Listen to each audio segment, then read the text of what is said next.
So Stevie, just one of those ones, poor first half unless the team left themselves too much to do for the second half. I actually didn't think there was much between the two teams first 25 minutes, Jackie. The game, I thought it was ebbed and flowed. The spell that killed us was the 15 minutes before half time. That was the spell that killed us. We gave ourselves too much to do, as it proved today. But we still believed at half time if we got one we could get another, and the reaction was great. I thought the reaction in the second half was great because you're 2-0 down and you can feel sorry for yourself. We never did that. We showed a really good reaction. We scored a good goal, and I'll be honest with you, I can't remember Edinburgh City being up the pitch the second half. We absolutely camped them in, and you just need that wee one to fall for you, that one bit of quality, and we just never got it today. It just wasn't to be. Just a bit frustrating that Edinburgh City had a lot of sort of game management towards the end. Was it just disappointing to not be able to see yourself create any clear-cut chances towards the end? It's hard because you're we're sending people forward. They've camped in their box. They've not even defended in their half. They've defended the box. There's no lot of space to get in behind them. There's no lot of space for Tomo with his pace to get in behind. You've just got to create overloads, and then things fall for you in the box. All for probably second phases when you put the ball in the box. It never really fell for us today. It never fell. There was one right towards the end there. Tony tries to play Tomo in. If it's the other side, Tomo's in. But that was probably a wee example. It just never went for us after we scored the goal. But I can't fault the boys' endeavour. I can't fault their enthusiasm. The reality is they gave us everything. I think the fans appreciated that second half as well.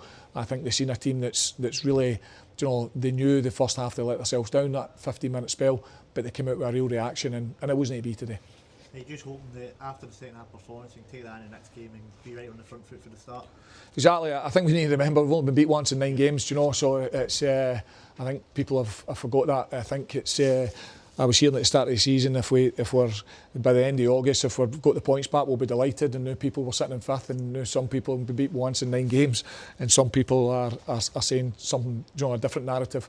And that's what comes. I said that's what comes. We've set the expectations. That group set the expectations, and now people want us. They see us sitting in fifth. They see us 2 points off the playoffs, and they want us to get in the playoffs now. Whereas at the start of the season it was a different narrative, and they've created that, and that's credit to them. It's credit to them. To be beat once in 8-9 games is fantastic. We need to now start another run.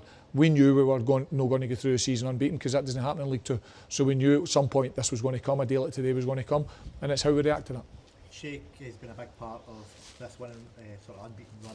Made a few great saves today. Just how good has he been so far since coming back? He's good, but he's in there beating his luck because he should do better with the first goal. It's at his near post. So his goalkeepers and all goalkeepers will tell you they don't like him beat it on near post. So listen, Shea's a great young keeper, but he's going to have days like today where it just goes wrong for him in the goal, in the first goal, where he's beating himself up in there. But Shea Kelly's a good keeper. But the reality is, as I say, I've said to them after the game, there's a 15-minute spell against a good side, a side 15 points, but a side who were in the playoffs last year, and there wasn't much between the teams, if we're absolutely honest, other than that 15-minute spell. It's quite an intriguing game day because both teams came into this league with points deductions. Obviously theirs came a bit later. Is it two teams that both perhaps have a bit of a underdog thing for them, driving them on for the team? Do you think that kind of spurred them on in the first half, having what we faced with that points deduction coming into the game? Listen, I think there's been a lot made of that, but it's August. We're in the last week of August. Everybody just needs to remain calm. We've still got 9 months of a season to go, and good luck to Edinburgh City. They've got their points back, 5 of their points back, or 6 of their points back, in the last 2 or 3 games. But it's a long season, and ultimately you'll be judged at the end of the season. You'll not be judged in the last week in August, and that's what I've told the players as well. It's disappointing today because we've been on a good run and we want to keep it going. But also, I can't lose sight of where we've came. We've came for 5 points back, and we're now sitting with 10 points for a quarter. 5 games played, we're now 4 games to play. So you've just got to put a bit of realism to things at times also. And just finally, Ali, he had a little knock at the end of the first half for a half time.